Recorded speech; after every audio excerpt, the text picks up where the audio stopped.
পবিত্র হেফজখানার আমাদের কোরআনের কিছু ফুল বাগানের ফুল এখনো যাদের গোনা লেখা হয় না এরকম নিঃস্ব বাচ্চারা এসেছেন আজকের এই যে অনুষ্ঠান। সুমন মহাজন, আফসার মহাজন তাদের দাদার মৃত্যুবার্ষিকী উপলক্ষে আল্লাহ সুবহানাহু ওয়া তাআলা যেন কবুল করেন, সকল বলুন আমিন। বিশেষ করে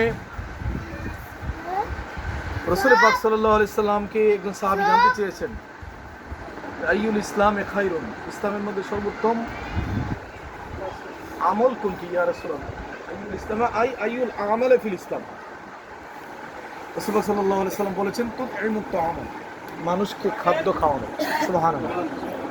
ওয়া তাকরাউস সালামা আলা মান আরাফতা ওয়া মান লাম তা'রিফ, চেনা অচেনা প্রত্যেক মুসলমানকে সালাম দাও।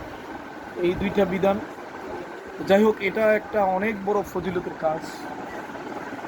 সুমন মহাজন আমার বন্ধু মানুষ, আমাদের সমবয়সী আফসার, তাদের প্রতি আমার একটা নির্দেশনা, পরামর্শ, রিকোয়েস্ট থাকবো যে আপনারা ব্যবসা বাণিজ্য করেন হালাল পথে।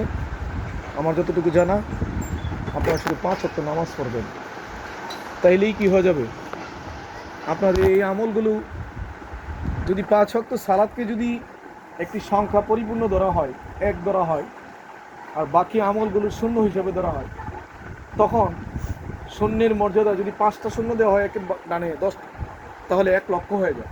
কিন্তু একটাকে মুছে দিলে আপনার শূন্যের তেমন গুরুত্ব থাকে না। যদিও এই আমলগুলো শূন্য হিসাবে নয়, কিন্তু আমি বলতেছি যদি সলাৎ থাকে তাহলে শূন্যের মতন করে গুণাগুণ বাড়িয়ে দিবে।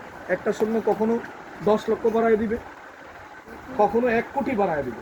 সুবহানাল্লাহ।